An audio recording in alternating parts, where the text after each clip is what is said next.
न एतत् गंध गजस्पृशं वशिवृशं कंठं तमज्जत्तनो तेन हि पंडुरितस्वधिकरिजय क्रीडा जश स्पर्धिनी।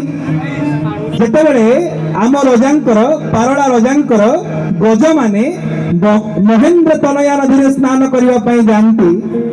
गजपति रजार दीटा गजपति गजर दुईटी दंत और महेंद्र तनया नदी रे प्रतिबिंबित होता फेन हि पंडुरित सदिकरिजय क्रीडा जस स्पर्धिनी।